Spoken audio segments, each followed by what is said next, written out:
حجاج کرام جو ہیں وہ اسٹیج پر تشریف لے آئے. امام اہل سنت اعلی حضرت عظیم البرکت مجدد دین و ملت الشاہ امام محمد رضا خان فاضل بریلوی علیہ رحمت و رضوان فرماتے ہیں راہ پرخار ہے کیا ہونا ہے، پاؤں افگار ہے کیا ہونا ہے، ہمیں دل تم سے لگانا ہی نہ تھا اب سفر پار ہے کیا ہونا ہے، ہمیں دل تم سے لگانا ہی نہ تھا اب سفر پار ہے کیا ہونا ہے، کیوں رضا کڑھتے ہو ہنستے اٹھو، کیوں رضا کڑھتے ہو ہنستے اٹھو، جب وہ غفار ہے کیا ہونا ہے، جب وہ غفار ہے کیا ہونا ہے. حضرات گرامی ایک دفعہ اور درود پاک کا ہدیہ پیش کریں. اللہم صلی علی سیدنا شفیعنا نبینا مولانا محمد مبارک وسلم صلاۃ و سلام علیک یا رسول اللہ صلی اللہ تعالی علیہ وسلم. سامعین گرامی، اللہ رب العزت قرآن مقدسہ میں ارشاد فرماتا ہے ان الدین عند اللہ الاسلام، بے شک اللہ کے نزدیک پسندیدہ دین اسلام ہے، اللہ کا چنندہ مذہب اسلام ہے. وہ ذات جس نے سرشت کی رچنا کی اس کا چناؤ کیا ہوا مذہب، اس نے جس دھرم کو ایکسپٹ کیا اس دھرم کا نام ہے اسلام، اس نے جس دھرم کو پسند کیا اس دھرم کا نام ہے اسلام. اسی لیے بچہ ماں کی گود سے لے کر قبر تک جتنے لمحے دنیا میں زندگی گزارتا ہے اسلام اسے اتنے لمحوں کا درس دیتا ہوا نظر آتا ہے. اسلام ماں کی گود سے لے کر قبر پہنچنے تک ہر لمحے کا درس دیتا ہوا نظر آتا ہے، ہر لمحے کی رہنمائی کرتا ہوا نظر آتا ہے. اسلام بتاتا ہے کہ بچے کی سب سے پہلی پاٹھشالہ جو ہوتی ہے وہ ماں کی گود ہوتی ہے. ماں کی گود پرتھم کلاس ہوتی ہے بچے کے لیے. ایک پیدا ہونے والا بچہ سب سے پہلا ودیارتھی جو ہوتا ہے وہ اپنی ماں کی گود کا ہوتا ہے. فرسٹ اسٹوڈنٹ جو ہوتا ہے وہ ماں کی گود اس کی ایک کلاس ہوتی ہے جہاں سے اسے تعلیم ملتی ہے، جہاں سے اسے تربیت ملتی ہے، جہاں سے اسے اصول ملتے ہیں، جہاں سے اسے قانون ملتے ہیں. ماں کی گود میں جو پاٹھ پڑھایا جاتا ہے وہی کارنامے وہ بچہ بڑا ہو کر اپنی زندگی میں کرتا ہے. ماں کی گود میں جو سبق ملتا ہے وہی کام وہ بچہ بڑے ہو کر زندگی میں کیا کرتا ہے. حضرات گرامی، بچے کا جو ذہن ہوتا ہے وہ ایک کورے کاغذ کی طرح ہوتا ہے اور ماں کی گود میں جو سبق ملتا ہے، جو پاٹھ ملتا ہے، جو لیسن پڑھائے جاتے ہیں وہ اس کے کورے کاغذ کے والے ذہن میں دھندلی چیز کی طرح محو ہو جاتے ہیں. اور جب وہ بچہ اپنی جوانی کی عمر میں پہنچتا ہے، جب اس بچے کو شعور ہوتا ہے، جب وہ بچہ سمجھنے اور سوچنے کی طاقت رکھنے لگتا ہے، اس وقت میں وہ چیزیں سامنے آتی ہے جو چیزیں اس نے اپنی ماں کی گود میں پڑھی تھی، تو وہ چیز جو اس کے ذہن میں دھندلی تھی اب وہ صاف ہو جاتی ہے. اب حضرات گرامی یہ بات آپ بالکل اچھی طرح سمجھ گئے کہ پہلی پاٹھشالہ ماں کی گود ہوتی ہے. بے شک سمجھ میں آئی آپ کو؟ آپ تو ایسے دیکھ رہے ہیں جیسے میں مراٹھی میں بول رہا ہوں. میں آپ کی ہی زبان میں بالکل آسان لب و لہجے میں بات کر رہا ہوں. میں صرف گفتگو کر رہا ہوں، تقریر آپ کو سماعت کرنی ہے. تو ماں کی گود جو ہوتی ہے وہ پہلی پاٹھشالہ ہوتی ہے. اب دیکھیے آپ، ماں جب تعلیم و تربیت اچھی دیتی ہے تو بڑھنے والا بیٹا کتنا عالی شان ہوتا ہے. ایک بیٹا ہے، ننھی سی عمر ہے، صبح کا وقت ہے، اپنے والد کی انگلی تھامے ہوئے جا رہا ہے، خوشی و مسرت و شادمانی میں جھومتا ہوا نظر آ رہا ہے، کیونکہ آج بابا جان ایک دعوت پر لے کے جا رہے ہیں. بابا جان نے کہا تھا کہ اے میرے بیٹے صبح تیار ہو جانا، اور ان کی والدہ سے بھی کہا تھا میرے بیٹے کو صبح تیار کر دینا، فلاں جگہ دعوت ہے وہاں جانا ہے، صبح کا وقت ہے. بابا جان کی انگلی تھامے ہوئے وہ بیٹا بڑی ہی خوشی اور شادمانی کے ساتھ، بڑی ہی مسرت کے ساتھ چلا جا رہا ہے، اتنے میں کیا دیکھتا ہے، ایک آنے والا آتا ہے، آنے کے بعد کہتا ہے اے شہزادے کہاں جا رہے ہو، بڑے خوش نظر آ رہے ہو، بڑی شادمانی میں نظر آ رہے ہو، بڑی مسرتیں آپ کے چہرے پہ نظر آ رہی ہیں، آخر جا کہاں رہے ہو؟ تو اس شہزادے نے جواب دیا ہے کہ میں اپنے بابا جان کے ساتھ ایک دعوت پہ جا رہا ہوں، میرے بابا جان نے مجھے بتایا ہے کہ فلاں جگہ دعوت ہے، میرے بابا جان مجھے دعوت میں لے جا رہے ہیں۔ تو اس آنے والے نے جواب دیا تھا اے شہزادے تمہارے بابا نے تم سے جھوٹ بولا ہے، تمہارے بابا تمہیں دعوت میں نہیں لے جا رہے، بلکہ تمہارے بابا تو تمہیں قربان کرنے کے لیے لے جا رہے ہیں، تمہارے بابا تمہیں ذبح کرنے کے لیے لے جا رہے ہیں۔ بیٹے نے جواب دیا تھا اے نادان اتنی عمر تیری ہو گئی ہے اور اگر تجھے اتنا شعور نہیں ہے، کیا کوئی باپ اپنے بیٹے کو اپنے ہاتھوں سے ذبح کر سکتا ہے؟ کیا کوئی باپ اپنے بیٹے کو اپنے ہاتھوں سے قربان کر سکتا ہے؟ ارے نادان اگر بیٹے کو ذرا سی خروش آ جائے، بیٹے کو ذرا سی خراش آ جائے، باپ کا دل مچل جاتا ہے، اس کی اطمینان کے لیے سامان مہیا ہونے لگتے ہیں، مگر نادان تو کہتا ہے کہ میرا باپ مجھے قربان کرنے کے لیے لے کے جا رہا ہے۔ کہاں قربان کرنے کے لیے لے کے جا رہا ہے؟ میں یہ مانتا ہوں کہ ایک باپ اپنے بیٹے کو اپنے ہاتھوں سے ذبح نہیں کر سکتا، مگر اے شہزادے سنو، یہ تمہارے بابا جان جو تمہیں لے جا رہے ہیں یہ اپنی من کی مرضی بعد میں ہے، مگر ان کے رب کا حکم پہلے ہے کہ تمہاری قربانی کی جائے، اسی لیے تمہیں لے کے جا رہے ہیں۔ اب حضرت گرامی کہا کہ اس نے آنے والے نے کہا تھا اے شہزادے تم لوٹ جاؤ، بابا جان کے ساتھ مت جاؤ۔ تو اس ننھے سے شہزادے نے جواب دیا تھا عمر اتنی ہے جتنی عمر میں آج کل کے ہمارے معاشرے کے بچے بستروں پہ پیشاب و پاخانہ کرتے ہوئے نظر آتے ہیں، دن بھر کھیل کود میں گزار دیتے ہیں، اچھے اور برے کی سمجھ نہیں ہوتی، اس عمر کا وہ شہزادہ ہے۔ اس نے جواب دیا تھا اے آنے والے مجھے محسوس ہوتا ہے کہ تو کوئی آدمی نہیں ہے، تو ابلیس ہے، کیونکہ جب رب کا حکم ہے تو مجھے بہکانے کے لیے آیا ہے۔ سن میرا نام اسماعیل ہے اور اگر رب کا حکم ہے تو ایک جان کیا اگر 100 جان بھی ہوتی تو رب کے نام پہ قربان کر دیتا، لب پر شکوہ بھی نہیں آتا۔ نعرہ تکبیر، نعرہ رسالت، مسلک اعلی حضرت، علماء اہل سنت، حضور برہان ملت، نعرہ تکبیر، نعرہ رسالت۔ وہ شیطان حضرت اسماعیل علیہ السلام کے قدموں کو بہکا نہ سکا۔ اب ذرا سوچیں اتنی ننھی سی عمر، آج تک کبھی مدرسے گئے نہیں، کسی استاذ کے سامنے زانو ادب طے کیا نہیں، کسی کے پاس کوئی کتاب پڑھی نہیں، کائنات نے سوال کیا اے حضرت اسماعیل رب کی وحدانیت اور رب پر کے نام پر قربان ہونے کے فضائل، رب کے نام پر قربان ہونے کا مزہ، یہ تو بہت زیادہ تعلیم حاصل کرنے کے بعد معلوم ہوتا ہے، بہت پرہیزگاری کے بعد سمجھ میں آتا ہے۔ اے اسماعیل علیہ السلام اتنی ننھی سی عمر میں یہ سبق ملا کہاں سے آپ کو؟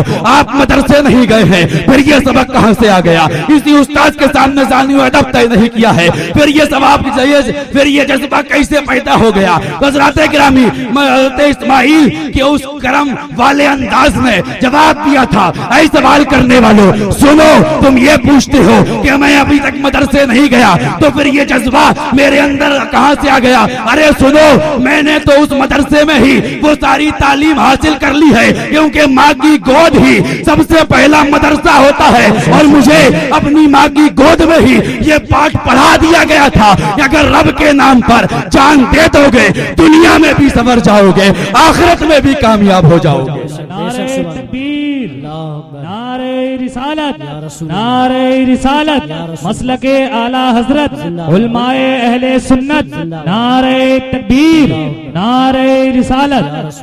تو جب ماں پرہیزگار ہوتی ہے تو بیٹا جو اس کی گود سے نکلتا ہے وہ اتنا عالی شان ہوتا ہے۔ مگر آج کے ہم دور دیکھیں، اپنا دور، یہ میں نے واقعہ اس لیے بتایا آپ کو کہ ایسی بھی مائیں دنیا میں گزری ہیں، ایسی ہزاروں مثالیں، ہزاروں واقعات موجود ہیں، مگر آج کا ہم دور دیکھیں ایک زمانہ وہ تھا کہ جب بچہ روتا تھا تو اسے نبی کی نعتیں سنائی جاتی تھی، مناقب اولیاء سنائے جاتے تھے، قرآن کی تلاوتیں سنائی جاتی تھی۔ مگر آج کا دور یہ ہے، آج کل ہماری معاشرے کی ماؤں کا حال یہ ہو گیا ہے، جب بیٹا روتا ہے قرآن کی تلاوت نہیں سنائی جاتی، نبی کی نعت نہیں سنائی جاتی، وہ مناقب اولیاء نہیں سنائے جاتے، بلکہ اگر کچھ کیا جاتا ہے، بچہ روتا ہے تو اسے ٹی وی دکھائی جاتی ہے، اسے سیریل دکھائے جاتے ہیں، اسے ڈرامے دکھائے جاتے ہیں، اسے فلمیں دکھائی جاتی ہیں، اسے گانے سنائے جاتے ہیں۔ انہیں سیریلوں کو دیکھ کر یہ بچہ خاموش ہو جاتا ہے، یہ روتا ہوا بچہ چپ ہو جاتا ہے، یہ بلکتا ہوا بچہ شانت ہو جاتا ہے۔ اور پیارے، یہ سیریلوں کی ریئلٹی کیا ہے؟ کبھی ان کا ڈسکرپشن آپ نے انٹرنیٹ پہ پڑھا ہو تو پتا چلے۔ ان سیریلوں میں، ان پروگراموں میں جو ٹی ویوں پر دکھائے جاتے ہیں، ان میں بتایا کیا جاتا ہے، اس میں سبق کیا دیا جاتا ہے؟ اس میں بتایا جاتا ہے کہ ایک بیٹا کیسے اپنی ماں کو اپنے گھر سے نکالتا ہے، ایک بیٹا کیسے اپنے باپ کے ساتھ دغا کرتا ہے، ایک بھائی کیسے اپنے بھائی کے لیے جائیداد اور مکانات کے لیے بھائی کے خون کا پیاسا بن جاتا ہے، کیسے لڑائیاں گھروں میں پیدا ہوتی ہیں، دیورانی اور جٹھانی کے بیچ میں فساد کیسے ہوتے ہیں، ننند اور بھاوج کے بیچ میں لڑائیاں کیسے ہوتی ہیں، گھر کیسے پھوٹتے ہیں، یہ سیریل بتاتا ہے۔ محلے میں فساد کیسے کرنا چاہیے، یہ سیریل بتاتا ہے۔ دوسری کی بیٹی کو کیسے اپنے جال میں پھنسانا چاہیے، یہ سیریل بتاتا ہے۔ یہ سیریل جتنی چیزیں بتاتا ہے، یہ سب کی سب اسلام کے خلاف ہے، کیونکہ ان میں سے ایک بھی ایسا درس نہیں ہے جو اسلام کے دامن سے ملتا ہو۔ اسلام کے دامن کے جو درس ہے اس کے مخالف ہے، اس کے برعکس ہے۔ اسلام کا کوئی بھی درس کسی کو بانٹتا نہیں ہے، بلکہ ٹوٹے ہوئے دلوں کو جو جوڑ دے، اسی درس کا نام مذہب اسلام کا درس ہوتا ہے۔ یہی درس جو ہوتے ہیں، یہی چیزیں جو ہوتی ہیں، یہی باتیں جو سیریل کی ہوتی ہیں، یہی ایک ماں بچہ رو رہا ہے گود میں لیا، وہ سیریل جس میں یہ بتایا جا رہا ہے کہ گھر کیسے پھوٹ رہا ہے، اپنے بچے کو دکھاتی ہے اور بڑے خوش ہوتی ہے۔ کیوں خوش ہوتی ہے؟ اس لیے کہ میرا بیٹا بہت رو رہا تھا، میرا بیٹا بہت بلک رہا تھا، مگر جیسے ہی اس نے یہ سیریل دیکھ رہا ہے، شروع کیا ہے، جیسے ہی اس کی نظریں اس سیریل پر گئی ہیں، جیسے ہی اس کی نگاہیں ٹی وی کے اسکرین پر جا کے چپکی ہیں، یہ خاموش ہو گیا ہے۔ مگر میرے معاشرے کی ماں، ذرا اپنے ذہنوں کو کھولو، اپنے ضمیروں کو بیدار کرو کہ آج وہ بچہ کیا دیکھ کے خاموش ہوا ہے۔ آج وہ بچہ گھر کی پھوٹ کو دیکھ کر، یہ گھر میں کیسے پھوٹ ڈالی جاتی ہے یہ دیکھ رہا ہے، اور رونا چھوڑ کر اسی کو غور سے دیکھ رہا ہے۔ آج تو وہ شانت ہو گیا ہے اور تم اس پر خوش ہو رہی ہو، مگر یاد رکھنا یہی بچہ جو گھر کی پھوٹ والے سیریل کو دیکھ کر خاموش ہوا ہے، کل یہ جوانی کی عمر کو دیکھے گا اور اس کے سامنے وہی منظر آئیں گے، تو یہی بچہ اپنے گھر میں پھوٹ ڈالتا ہوا نظر آئے گا اور وہ تو شانت رہے گا، تمہارا سارا گھر خون کے آنسو روتا ہوا نظر آئے گا، تمہارا سارا گھر بلکتا ہوا نظر آئے گا۔ سبحان اللہ، سبحان اللہ، بے شک یہ آج ہمارے معاشرے کی کمیاں ہیں، یہ آج ہمارے معاشرے کی خرابیاں ہیں، ہمیں ان ساری خرابیوں کو دور کرنا ہے۔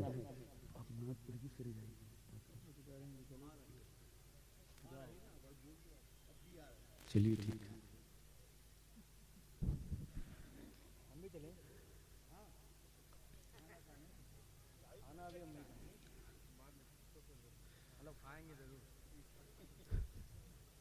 حضرات گرامی، یہ ہمارے معاشرے کی کمیاں ہیں۔ آج دیکھیں، آج جب بیٹا برباد ہو جاتا ہے، آج جب بیٹا نافرمان ہوتا ہے، آج جب بیٹا ماں باپ کی باتیں نہیں سنتا، ہم دنیا میں ڈنڈورا پیٹتے پھرتے ہیں کہ ہمارا بیٹا نکما نکل گیا، ہمارا بیٹا زوروں کا غلام ہو گیا ہے، ہمارا بیٹا اپنی ماں باپ کی عزت نہیں کرتا، ماں کو ماں نہیں سمجھتا، باپ کو باپ نہیں سمجھتا۔ مگر ہم نے کبھی یہ فکر نہیں کی ہے، ہم نے کبھی یہ سوچا نہیں ہے آخر اس کی وجہ کیا تھی، آخر اس کی کیا وجہ ہے کہ جو ہمارا بیٹا ہمارا نافرمان ہو گیا، جس بیٹے کو ہم نے اتنی محبت سے پالا تھا، جس بیٹے کی پرورش اتنی محبت سے ہم نے کی تھی، کیا وجہ ہے کہ آج یہ بھی بیٹا ہمیں گھر سے نکالنے کے لیے تیار ہو گیا ہے؟ کہیں نہ کہیں خامی ہماری تعلیم میں ہے، کہیں نہ کہیں کمی ہماری تربیت میں ہے۔ ہم نے کیسی تربیت کی تھی اپنی بیٹے کی، کہ ہم نے کیسی تربیت دی تھی اپنے بیٹے کو، اپنے بچوں کو ہم نے کیسی تعلیم دی تھی؟ جب وہ اپنی ماں کی گود میں تھا تو ماں نے کیسی تعلیم و تربیت دی تھی؟ میرے پیارے بھائیوں، آج ہمیں ضرورت ہے، ہم ان ساری چیزوں میں تبدیلیاں لے کر آئیں. آج ہماری معاشرے کی اہم ضرورت بن گئی ہے کہ ہم اپنے معاشرے کو سدھاریں. ہم اور آپ جلسوں میں بیٹھتے ہیں, جلسوں میں شرکت کرتے ہیں, تقریریں سماعت کرتے ہیں, مگر ان جلسوں کا مقصد کیا ہے؟ ان جلسے کرانے کا مقصد کیا ہے؟ حضرات گرامی, آج جناب شیخ مجیبر صاحب نے اتنا بڑا جشن سجایا, سید صاحب کو مراد آباد سنبھل سے بلایا, علماء کرام شورائے اعظام کو اکٹھا کیا, پورے علاقے والوں کو دعوت دی اور بلایا, سب کو ایک جگہ پر اکٹھا کیا. آج رات وجہ کیا ہے؟ اتنے سارے لوگوں کو جوڑنے کی ضرورت کیا تھی؟ اتنے سارے لوگوں کو اکٹھا کرنے کی ضرورت کیا تھی؟ ایصال ثواب ہی کرنا تھا, جو جہاں تھا اس سے وہی بول دیتے, وہی ایصال ثواب وہ کر دیتا.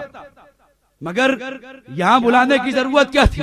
پیارے ان جلسوں کا ایک مقصد ہوتا ہے کہ جلسوں میں اگر لوگ آ رہے ہیں, مجمع میں اگر لوگوں کی حاضری ہو رہی ہے, تو ان مجمعوں سے ایک پیغام ملنا چاہیے, ان مجمعوں سے درس ملنا چاہیے. مجمع میں آنے والوں کو ان باتوں کو غور سے سماعت کرنا چاہیے اور دیکھنا چاہیے کہ کون سی کمی ہمارے اندر ہے. کوشش کرنی چاہیے کہ ان کمیوں کو ہم دور کریں. اگر ان ایک جلسے میں آپ نے اپنی ایک کمی کو دور کر لیا تو پیارے اسی ایک اچھی بات پر آپ نے عمل کرنا شروع کر دیا, کسی ایک اچھی بات پر آپ عمل پیرا ہو گئے, تو پیارے جب ایک بات پر آپ عمل پیرا ہو جائیں گے اور آپ کو اپنی زندگی کے اصولوں کو بدلنے کی سوچ آپ کے ذہن میں پیدا ہو جائے گی. جب اس طرح کی سوچ آپ کے دل میں پیدا ہو جائے گی تو اللہ کی رحمت آپ کی طرف بڑھے گی, آپ کی زندگی کامیابیوں کی طرف جانے لگے. سبحان اللہ, سبحان اللہ, بے شک.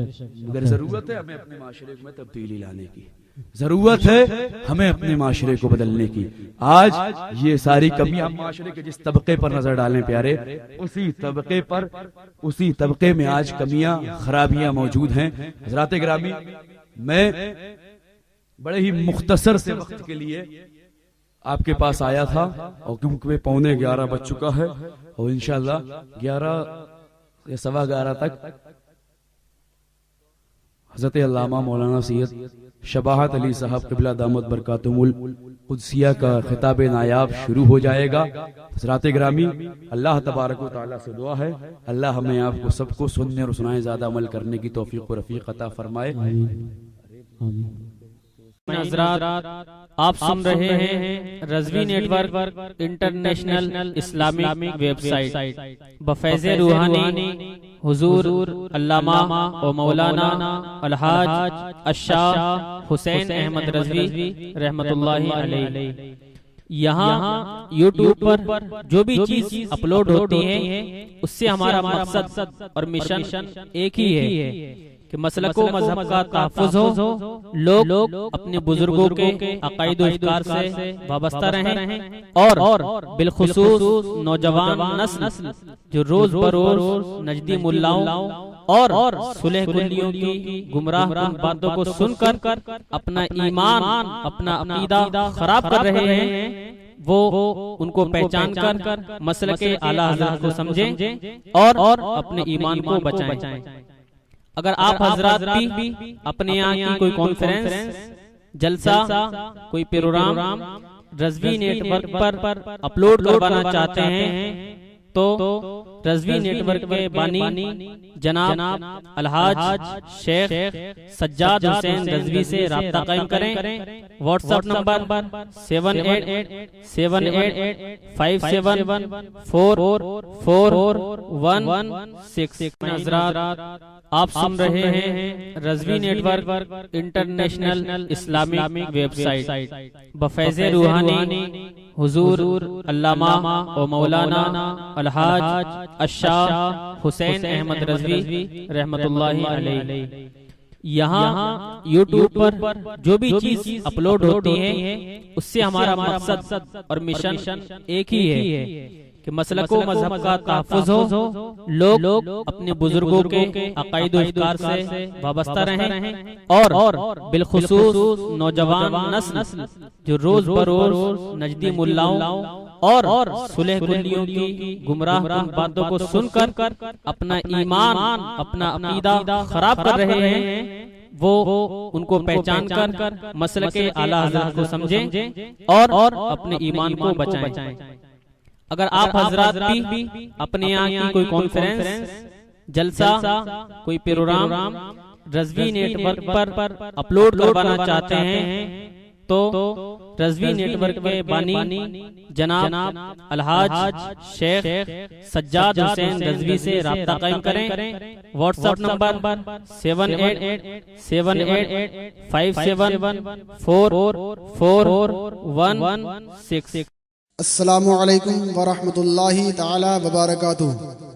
سامعین حضرات، آپ سن رہے ہیں Rizvi net work international Islamic web site بفیض روحانی حضرت علامہ و مولانا الحاج الشاہ حسین احمد رضوی رحمۃ اللہ تعالی علیہ۔